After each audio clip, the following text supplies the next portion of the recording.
Hey, this is Ben Vaughn with Brewster Consulting Group, and today I'm going to share a tip with you guys on how we like to manage operations through analytics. So when you think about an operational process, what we're really trying to do is produce an output with as much quality as possible in as short a time as possible.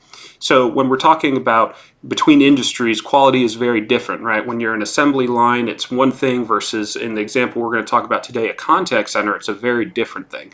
But efficiency is efficiency, as quickly as possible is the same in any industry. So that's what we're going to talk about today.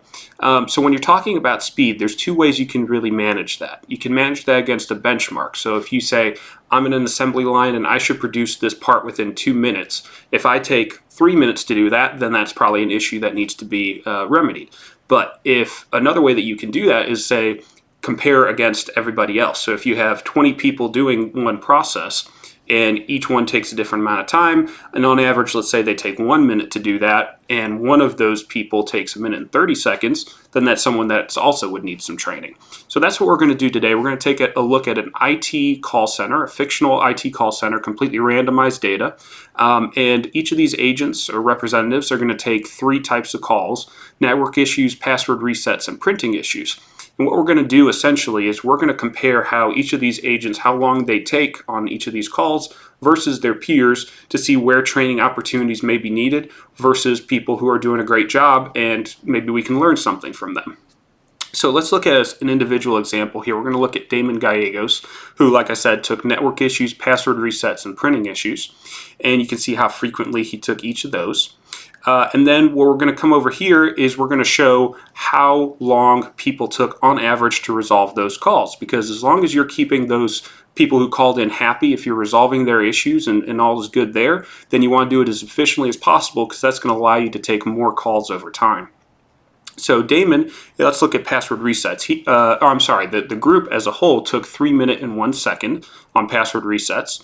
And then over here, we can see what Damon took. So Damon, for password resets, actually took 3 minutes and 40 seconds on average.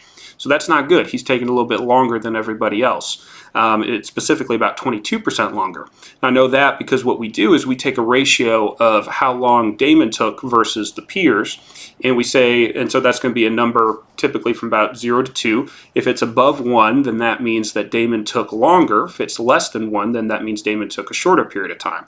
So for this particular skill, password resets, Damon took 1.22 as a ratio, so 22% longer.